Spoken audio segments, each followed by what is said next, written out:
Selamat pagi Pak Susanto dan teman-teman.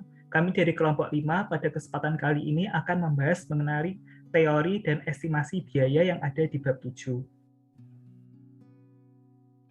Nah, kami dari kelompok 5 beranggotakan Muhammad Kevin Faisal, saya sendiri Muhammad Nabil Naufal, lalu ada Muhammad Syifa Abdurrahim, Naufal Fadil Muhammad, dan Putri Medina Sari.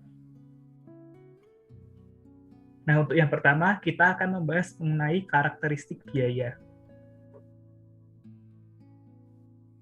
Nah, karakteristik biaya ini dibagi menjadi dua, yaitu biaya eksplisit dan biaya implisit.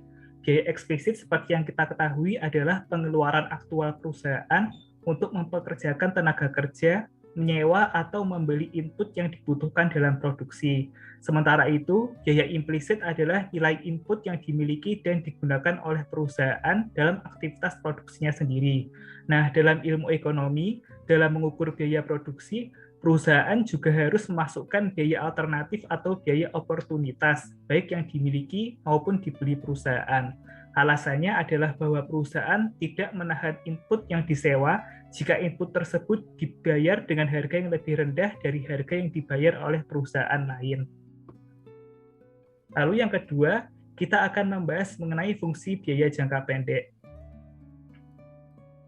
Nah, dalam fungsi biaya jangka pendek ini, kita akan membahas mengenai dua hal. Yang pertama yaitu fungsi biaya total dan biaya per unit jangka pendek. Dan yang kedua kurvanya, kurva biaya total dan biaya per unit jangka pendek. Nah, yang pertama fungsi biaya total dan biaya per unit jangka pendek. Didefinisikan jangka pendek sebagai suatu periode di mana beberapa input perusahaan adalah tetap. Kewajiban total perusahaan per periode pada waktu untuk seluruh input tetap disebut biaya tetap total. Biaya variabel total di sisi lain adalah kewajiban total perusahaan per periode waktu untuk seluruh input variabel yang digunakan. Input variabel adalah input yang dapat dengan mudah diubah oleh perusahaan dalam waktu yang singkat. Nah, biaya total atau TC itu sama dengan biaya tetap total atau TFC ditambah dengan biaya variabel total atau TVC. Nah, sehingga dapat dirumuskan sebagai TC sama dengan TFC ditambah TVC. Nah, fungsi ini menunjukkan biaya tetap, variabel, dan biaya total yang minimal bagi perusahaan untuk menggunakan kombinasi berbagai tingkat output yang optimum atau dengan biaya rendah. Sehingga biaya total untuk memproduksi suatu tingkat output tertentu diperoleh dengan mengalihkan kuantitas optimum dari masing-masing input dikalikan dengan harga input dan kemudian menambahkan seluruh biaya tersebut. Lalu selanjutnya, dari fungsi biaya tetap total, biaya variabel total, dan biaya total dapat diturunkan fungsi biaya per unit. Biaya tetap rata-rata atau AFC sama dengan biaya tetap total atau TF dibagi dengan tingkat output atau Q. Biaya variabel rata-rata atau AVC sama dengan biaya variabel total atau TVC dibagi dengan output. Biaya total rata-rata juga sama dengan biaya tetap rata-rata ditambah dengan biaya variabel rata-rata. Serta biaya marginal atau MC adalah perubahan biaya total atau perubahan dalam biaya variabel total atau TVC akibat perubahan dalam jumlah output per unit. Sehingga dapat kita rumuskan bahwa AFC sama dengan TFC dibagi Q, lalu AVC sama dengan TVC dibagi Q, lalu ATC sama dengan TC dibagi Q, sama dengan AFC ditambah AVC, lalu MC sama dengan delta TC dibagi delta Q sama dengan delta TVC dibagi delta Q. Nah, karena perbedaan antara TC dan TVC adalah TFC yang merupakan biaya tetap, maka perubahan dalam TC dan perubahan dalam TVC per unit, perbedaan output atau MC adalah identik. Dalam terminologi kalkulus dapat kita rumuskan bahwa MC sama dengan D dikali TC dibagi DQ sama dengan D dikali TVC dibagi DQ dikarenakan D dikali TFC per DQ hasilnya adalah 0. Lalu yang kedua kita akan membahas mengenai kurvanya biaya total dan biaya per unit jangka pendek. Nah, tabel ini menunjukkan sebuah schedule hipotesis biaya total dan biaya per unit suatu perusahaan dalam jangka pendek. Bisa kita amati terlebih dahulu. Next.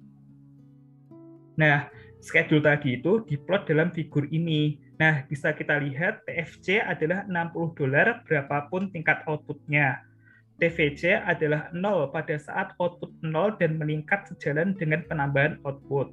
Sampai dengan titik G aksen, perusahaan menggunakan sedikit input variabel dengan input tetap dan hukum hasil yang menurun tidak berlaku, sehingga kurva TVC menghadap ke bawah atau bertambah pada suatu tingkat yang menurun. Setelah G aksen, hukum hasil yang semakin menurun berlaku dan kurva TVC menghadap ke atas atau naik pada tingkat pertumbuhan yang semakin bertambah. Karena TC sama dengan TFC ditambah TVC, kurva TC mempunyai bentuk yang sama dengan kurva TVC tetap berada di atas kurva TC sebesar $60 setiap tingkat output. Nilai AFC diperoleh dengan membagi nilai TFC dengan kuantitas output ATC juga sama dengan AFC ditambah AVC. Nah, MC ditunjukkan oleh perubahan TVC atau perubahan TC dibagi dengan output, ATC juga sama dengan AFC ditambah dengan AVC. MC ditunjukkan oleh perubahan TVC atau perubahan TC per unit perubahan output, sehingga MC tidak tergantung pada TFC. Nah, perlu kita ingat bahwa MC itu diplot setengahnya di antara berbagai tingkat output. Dapat kita lihat bahwa kurva AVC, ATC, dan MC untuk pertamanya itu menurun dan kemudian menaik sehingga berbentuk seperti huruf U. Karena jarak vertikal antara kurva ATC dan AVC sama dengan AFC, kurva AFC terpisah tidak dapat digambarkan. Dan perlu kita ingat juga bahwa FC menurun secara kontinu sejalan dengan meningkatnya output karena sejumlah biaya tetap total disebarkan ke dalam unit output yang lebih banyak. Nah, secara grafis, AVC adalah kemiringan garis dari titik asal menuju kurva TVC, ATC sama dengan kemiringan garis di titik asal menuju kurva TC, sementara itu MC adalah kemiringan dari kurva TVC. Dan yang terakhir, kita perlu ingat juga bahwa kurva MC mencapai titik minimal itu sebelum tingkat output yang lebih rendah dan memotong dari bawah kurva AVC dan ATC pada titik yang paling rendahnya. Next. Nah, sehingga dapat dijelaskan bentuk U dari kurva AVC sebagai berikut, dengan asumsi tenaga kerja sebagai satu-satunya input variabel, TVC untuk setiap tingkat output atau Q sama dengan tingkat upah atau W yang kita asumsikan tetap, dikalikan dengan kuantitas tenaga kerja atau L yang digunakan. Jadi dapat kita rumuskan bahwa AVC sama dengan TVC per Q, sama dengan WL per Q, sama dengan W dibagi Q per L, sama dengan W per APL. Karena produk fisik rata-rata tenaga kerja, yaitu APL atau Q per L, biasanya meningkat pertama kali mencapai maksimum dan kemudian menurun. Hal tersebut diikuti kurva AVC juga pertama kali menurun, mencapai minimum dan kemudian naik. Karena kurva AVC berbentuk U, kurva ATC juga berbentuk U. Kurva ATC berlanjut turun setelah kurva AVC mulai naik selama penurunan AFC melebihi peningkatan kurva AVC. Nah, bentuk U dari kurva MC itu dapat kita jelaskan secara rumus sebagai berikut. Jadi MC itu sama dengan delta TVC per delta Q, sama dengan delta WL per delta Q, sama dengan delta W delta L per delta Q, sama dengan W per delta Q atau delta L, sama dengan W per MPL. Karena produk marginal tenaga kerja yaitu MPL atau QL, Q per L itu pertama kali meningkat, mencapai maksimum dan kemudian menurun. Kurva MC itu juga pertama kali menurun, mencapai minimum dan kemudian meningkat. Sehingga bagian yang naik pada kurva MC itu mencerminkan operasi hukum hasil yang menurun. Next. Untuk slide selanjutnya akan dijelaskan oleh rekan saya, Rohim. Baik, selanjutnya adalah kurva jangka panjang. Boleh dilanjut?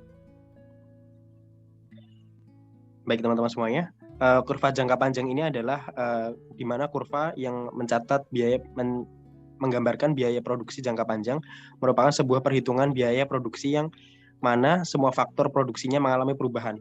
Biaya-biaya produksi yang terkait dengan biaya produksi jangka panjang adalah biaya total jangka panjang atau LTC, lalu biaya marginal jangka panjang atau LMC, dan biaya rata-rata jangka panjang atau LAC.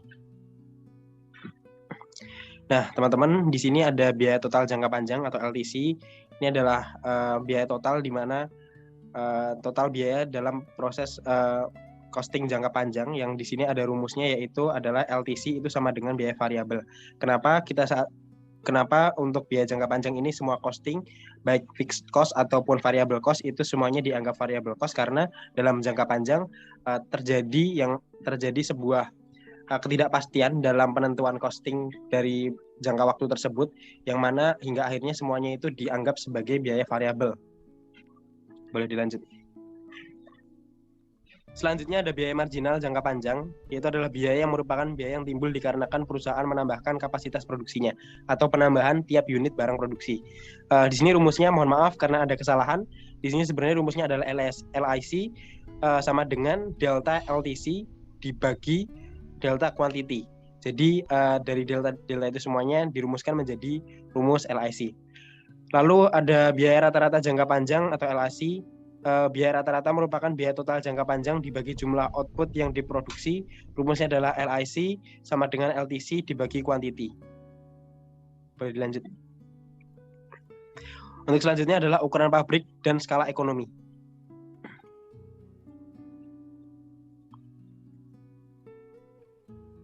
Boleh lanjut. Nah, ukuran pabrik dan skala ekonomi atau economy of scale menunjuk kepada keuntungan biaya rendah yang didapat dari ekspansi aktivitas operasional dalam sebuah perusahaan, dan merupakan salah satu cara untuk meraih keunggulan terendah dan menciptakan keunggulan bersaing.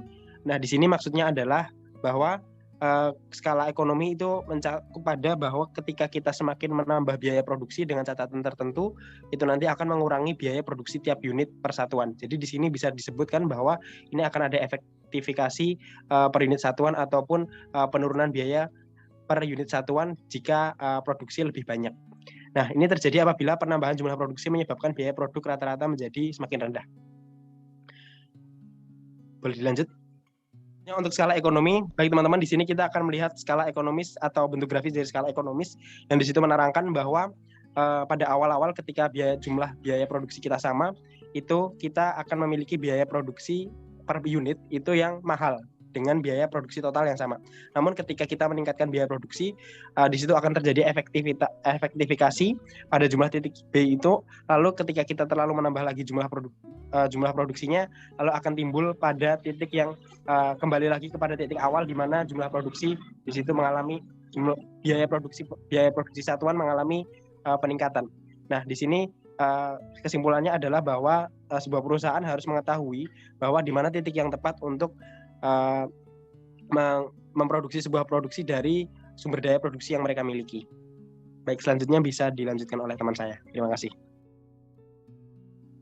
Oke, makasih Rohim. Next. Kita akan membahas kurva pembelajaran. Lanjut. Nah, apa sih kurva pembelajaran? Kurva pembelajaran atau learning curve itu menunjukkan penurunan dalam biaya rata-rata dalam produksi serta peningkatan output total secara kumulatif sepanjang waktu. Lanjut.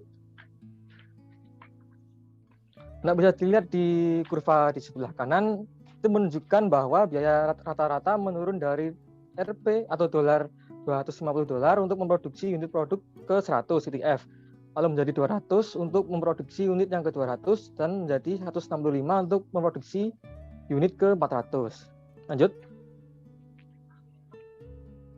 Nah, di kurva pembelajaran dapat dinyatakan dalam rumus sebagai berikut, yaitu C sama dengan A/Q pangkat B. Nah, dengan mencari logaritma dari kedua sisi di atas, diperoleh log C sama dengan log A plus B log Q. Nah, di atas itu yang A sama B bisa disubstitusikan menjadi 3 log C sama dengan 3 min 0,3 log Q. Sehingga biaya rata-rata untuk unit yang ke 100 adalah log C sama dengan 3 min 0,3 log 100. Nah, karena log 100 adalah 2, diperoleh log C sama dengan 3 min 0,3 kali 2, yaitu sama dengan 2,4. Nah, karena antilog dari 2,4 adalah 251,19, biaya rata-rata input atau C dari unit output ke 100 adalah Rp 250,19. Lalu rata-rata biaya input dari unit ke 200 adalah log C sama dengan 3 min 0,3 log 200, sama dengan 3 min 0,3 dalam kurung 2,30103 tutup kurung. Jadi hasilnya 2,309691. Nah, karena antilog dari 2,3 itu 204,3, berarti C adalah 204,3. Oke, lanjut. Selanjutnya kita akan membahas minimasi biaya secara internasional skala ekonomis yang baru. Lanjut. Nah, yang pertama, perdagangan internasional dalam input.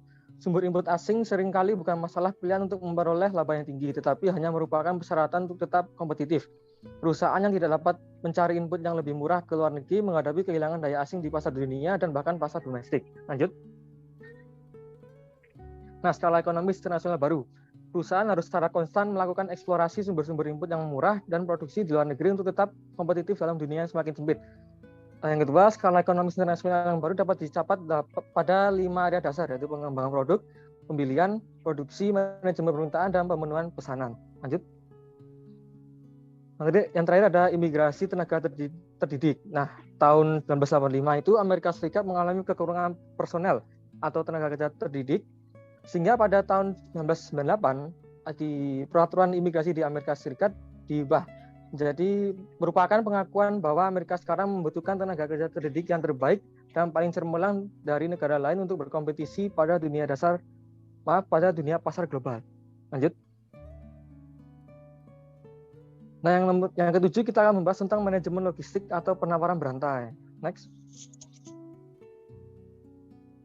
Apa sih logistik itu? Logistik atau manajemen penawaran berantai merujuk pada penggabungan di tingkat korporat atas fungsi pembelian, transportasi, pergudangan, distribusi, dan pelayanan konsumen daripada dilakukan sendiri-sendiri secara terpisah di antara mereka di tingkat divisi. Yang kedua, dapat mengurangi surplus yang tak terelakkan yang muncul. Lalu, ada tiga alasan munculnya dan pertumbuhan yang cepat atas logistik. Alasan yang pertama, pengembangan algoritma yang baru dan lebih cepat dan banyaknya komputer yang tersedia. Yang kedua, pertumbuhan penggunaan manajemen persediaan just in time. Dan terakhir, meningkatnya kecenderungan menuju globalisasi, produksi, dan distribusi saat ini. Oke, selanjutnya akan dijelaskan oleh teman saya. Selanjutnya masuk ke dalam analisis biaya volume laba dan tuasan operasi. Next. Analisis biaya volume laba. Biaya volume laba atau analisis titik impas atau yang bisa disebut dengan cost volume profit or break even analysis membahas hubungan antara penerimaan total, biaya total, dan laba total perusahaan pada berbagai tingkat output. Biaya volume laba atau analisis titik impas ini sering digunakan para eksekutif bisnis untuk menentukan volume penjualan yang diperlukan bagi perusahaan untuk mencapai titik impas, laba total, dan kerugian pada tingkat penjualan lainnya. Next. Nah, selanjutnya di sebelah kiri ini terdapat gambar grafik. Nah, grafik tersebut itu penerimaan total dan biaya total diplot pada sumbu vertikal, di mana output atau penjualan per periode waktu diperoleh pada sumbu horizontal. Kemiringan kurva TR ini mengacu pada harga konstan sebesar $10 per unit, di mana perusahaan dapat menjual outputnya. Kurva TC mengindikasikan biaya tetap total TFC sebesar $200 atau titik potong vertikal, dan biaya variabel atau rata-rata konstan sebesar $5, kemiringan dari kurva TC. Nah, perusahaan balik modal dengan TR sama dengan TC dan menghasilkan sejumlah $400 pada Q sama dengan 40 per periode waktu. Perusahaan mengalami kerugian pada tingkat output yang rendah dan memperoleh keuntungan pada tingkat output yang lebih tinggi. Next. Nah, selanjutnya di sini ada analisis biaya volume laba. Ini dapat juga dilakukan secara aljabar. Nah, di bawah ini terdapat beberapa rumus. Yang pertama, penerimaan total, rumusnya itu TR sama dengan P dikali Q. Yang kedua ada rumus biaya total, yaitu TC sama dengan TFC plus AFC dikali Q. Selanjutnya ada mencari volume break even, rumusnya itu TR sama dengan TC, lalu P kali Q sama dengan TFC ditambah AFC kali Q. Selanjutnya ada rumus titik impas volume, yaitu QBA sama dengan TFC per P dikurang AFC. Next. Selanjutnya masuk ke dalam tuasan operasi. Tuasan operasi atau yang bisa disebut dengan operating leverage ini mengacu pada rasio biaya tetap total dengan biaya variabel total pada suatu perusahaan. Semakin tinggi rasio ini, semakin tinggi juga tuasan suatu perusahaan. Apabila perusahaan menjadi lebih otomatis atau makin tinggi tuasan, biaya tetap total perusahaan naik, tetapi biaya variabel totalnya itu menurun. Karena tingginya biaya overhead, maka tingkat output balik modal perusahaan itu naik. Next. Di sini terdapat grafik lagi. Di grafik tersebut itu ada perpotongan antara TR dan TC menentukan kuantitas balik modal Q sama dengan 40. Jika biaya tetap total naik dari $200 menjadi $300, titik potong vertikal dari kurva TC menjadi AFC sama dengan $3,33. Output balik modal akan menjadi Q sama dengan 45. Dalam grafik tersebut juga menunjukkan bahwa semakin tinggi rasio antara biaya tetap total dengan biaya variabel total, semakin sensitif pula laba perusahaan terhadap perubahan dalam output atau penjualan tersebut. Next. Selanjutnya di sini terdapat rumus dari DOL. Apa sih DOL ini? DOL ini panjangnya tuh Degree of Operating Leverage. Nah, DOL ini adalah elastisitas laba terhadap penjualan dan didefinisikan sebagai persentase perubahan laba dibagi persentase perubahan dalam output penjualan. Selanjutnya masuk ke dalam estimasi empiris fungsi biaya. Estimasi empiris fungsi biaya ini penting untuk mencapai berbagai tujuan keputusan manajerial. Pengetahuan tentang fungsi biaya jangka pendek sangat penting bagi perusahaan dalam menentukan tingkat output optimum pada harga yang dibebankan. Pengetahuan tentang fungsi biaya jangka panjang penting dalam perencanaan untuk skala optimum pabrik yang dibangun perusahaan dalam jangka panjang. Next.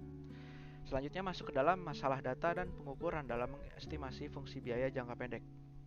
Nah, metode yang paling umum dalam mengestimasi fungsi biaya perusahaan jangka pendek ini adalah analisis regresi, di mana biaya variabel total diregresikan terhadap output dan beberapa variabel lainnya, seperti harga input dan kondisi operasi selama periode waktu di mana ukuran pabrik itu tetap. Yang biasa diestimasi itu adalah fungsi biaya variabel total dan bukan fungsi biaya total, karena sulitnya mengalokasikan biaya tetap ke dalam biaya variabel total. Nah, yang berikutnya adalah bentuk fungsional fungsi biaya jangka pendek. Nah, dapat dilihat, teori ekonomi menyatakan bentuk S, kurva TVC seperti ditunjukkan pada panel kiri dengan bentuk U, kurva AVC dan MC yang terkait. Nah, panel kanan menunjukkan perkiraan linear dari kurva TVC, yang sering memberikan data empiris yang lebih baik atas titik-titik data pada daerah output yang terobservasi. Nah, persamaan umum untuk fungsinya yaitu TVC sama dengan A kali Q plus B kali Q kuadrat plus C kali Q pangkat 3. Nah, AVC sama dengan TVC per Q sama dengan A plus B kali Q plus C kali Q kuadrat. MC sama dengan A plus 2B kali Q plus 3C kali Q kuadrat. Persamaan estimasi perkiraan linear untuk bentuk X, kurva TVC kubik dan kurva AVC dan MC yang berkaitan yaitu TVC sama dengan A plus B kali Q, AVC sama dengan A plus Q plus A per Q plus B. MC sama dengan B. Dapat dilihat di gambar kurva AVC pada panel kanan menjadi agak datar mendekati nilai B karena jumlah modal yang dimiliki perusahaan dianggap tetap dalam jangka pendek. Nah, yang selanjutnya adalah mengestimasi fungsi biaya jangka panjang dengan cross-sectional regression analysis. Nah, analisis regresi menggunakan data cross-sectional dalam perhitungannya melibatkan tipe produk yang diproduksi perusahaan dan teknologi yang digunakan untuk membuat estimasi yang tepat atas kurva biaya perusahaan jangka panjang. Analisis regresi dengan menggunakan data cross-sectional untuk mengestimasi kurva biaya jangka panjang juga memunculkan beberapa kesulitan, yaitu perusahaan yang berbeda secara geografis mungkin membayar harga yang berbeda untuk input mereka sehingga harga input harus dimasukkan bersama dengan tingkat output sebagai variabel penjelas dalam regresi. Akan lebih sulit untuk melakukan rekonsiliasi antara perbedaan praktik akuntansi dan operasional perusahaan yang berbeda dalam sampel. Nah, ada kurva efisiensi operasi dalam estimasi kurva LAC. Nah, itu secara khusus untuk bisa mengestimasi kurva LIC, A, C, G, sama R, perusahaan yang dicerminkan oleh SAC1, SAC1, SAC2, SAC3, dan SAC4 harus beroperasi pada titik A apostrof D sampai R. Nah, jika dalam kenyataannya 4 perusahaan justru beroperasi pada titik A bintang, nah sampai R bintang, kita akan mengestimasi bentuk kurva LIC yang mengestimasi terlalu tinggi derajat skala ekonomis maupun ekonomisnya.